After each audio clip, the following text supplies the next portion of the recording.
with this photovoltaic systems. As I already told you, PV systems are the systems or the power systems which are being used in solar generation of solar energy, and we call it also a solar array because it is a sequence of PV cells that are being used for generation of solar power, and they supply a usable solar power and by means of photovoltaics.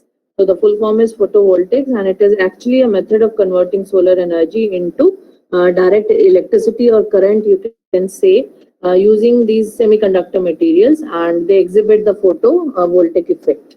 So, what is a photovoltaic system? Photovoltaic system, this employs solar panels and composed of a number of solar panels, you can say, to supply usable solar power, and power generation from these solar PV cells has been clean and green sustainable energy, you can say, and a technology that has been worthful using, and it is actually renewable energy source which is from which it is derived from, that is sun. So if we use these PV cells or photovoltaic cells for generation of energy, and it is actually a renewable source of energy, and we use a array of PV cells. Basically, array means a lot of PV cells we are using because we need a photovoltaic system to generate the energy. So you can see in the diagram how the array it looks like, and there is a module also attached to it, and then there is a cell and solar PV array,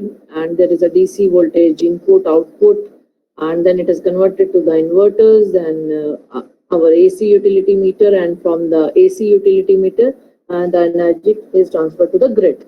So the PV system, or you can say the PV photovoltaic system, it looks something like this. Now, what are the components of this photovoltaic systems? We use a solar array, a cabling, a mounting systems, a solar trackers, solar inverters, a charge controller, and battery. And this PV photovoltaic system is also there in your CSC block at the top floor. You can see that, and all these things are installed over there, and an array is there, a mounting system is there, trackers are there, inverter is there, and there is a room in your at the top floor where all these things are installed.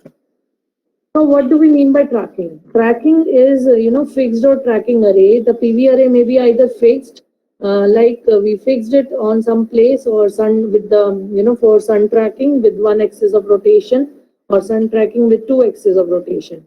And the default volt is a fixed PV array.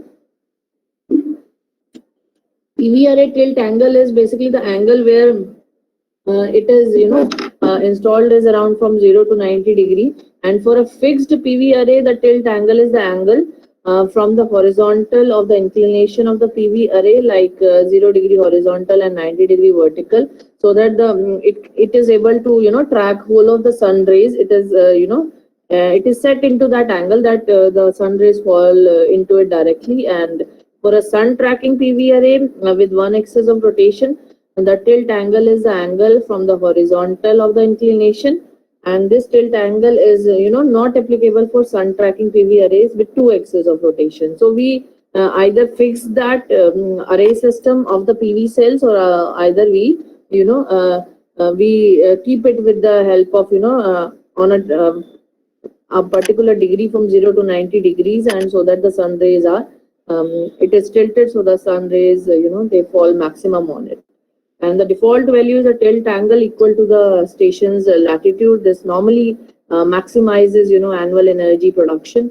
Increasing the tilt angle favors energy production in the winters, while decreasing the tilt angle favors energy production in the summer. So it is so this angle is very important for PV arrays.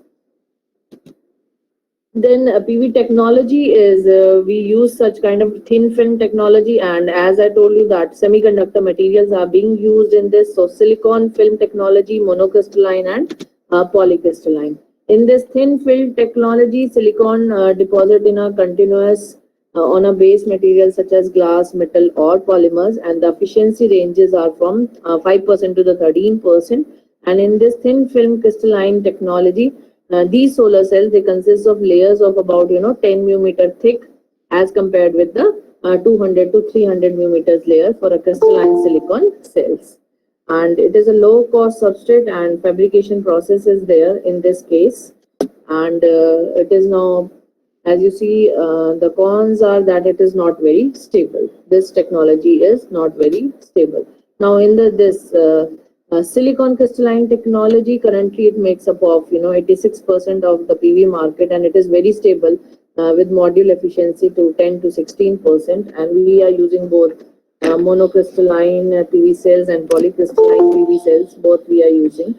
So basically, this monocrystalline PV cells in this conversion efficiency for this type of cell ranges from 13 to 17%, and can generally be said to be in a wide commercial use. We are using these monocrystalline PV cells, whereas in this polycrystalline cells, we are using, economically it is much more efficient as compared to monocrystalline, and the efficiency range is from 10 to 14%, whereas in this it is 10 to 16% basically efficiency range.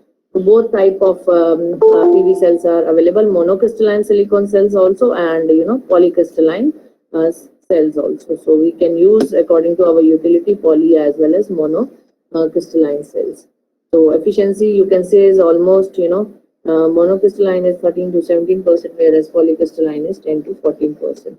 So such kind of, depending upon our usage, both these technology are in use these days for generating the solar power and PV arrays. So we can use this. Now, what is the working of photovoltaic cell or solar cells? PV cells are basically, they are made up of two semiconductor layers. One layer is containing a positive charge and other is a negative charge. So sunlight consisting of these small particles of solar energy, that they are called as photons, H nu.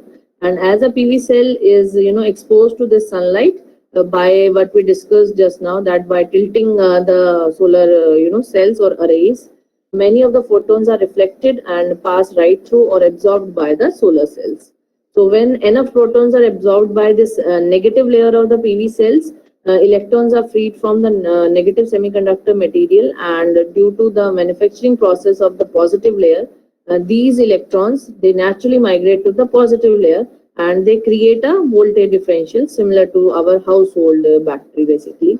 And when the two layers are connected to this external load, the electron flow through the circuit and creating electricity.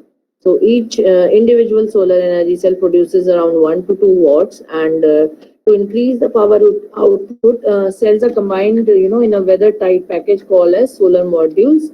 And these modules may vary from 1 to several thousands, and they are then wired up in a serial or a parallel to one another, which is called a solar array, and to create the desired voltage and output required by the given project. So basically, it is whole, dependent upon our PV cells array and the semiconductor layer which we are using for trapping of the solar energy. Now, this is a construction of a solar cell. As I told you, we use in this semiconductor materials, N-type of P-type semiconductors we use, and a glass is there, a metal contact is there, and silicon material is there, and electrons are also there, and holes are also there, because we are using both N-type and P-type semiconductors. In a P-type semiconductors, holes are, that holes are majority carriers and electrons are minority carriers, whereas a P-type semiconductor are created by doping, means introducing an impurity. So P-type semiconductors, they are created by doping an intrinsic semiconductor with the acceptor impurities, or doping a N-type semiconductor. Very common type of P-type dopant is in silicon is boron. Boron is, used as an impurity in this. And in N-type semiconductor, they have a large electron concentration than the hole concentration. So they are rich in electrons, you can say. So the N-type comes from the negative charge of the electron. And in this semiconductor, the electrons are the major carriers and hole are the minority carriers, you can say. So a common dopant for N-type is phosphorus, which we are using in N-type semiconductor. So in P-type, we are using boron. And in an N-type semiconductor, we are doping with phosphorus.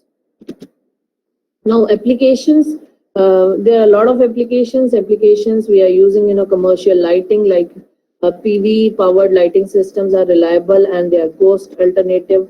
We are using, billboard sign areas, or outdoor lighting we are using. All are the possible applications of this PV cells. And consumer electronics, solar powered watches we are using, calculators, cameras.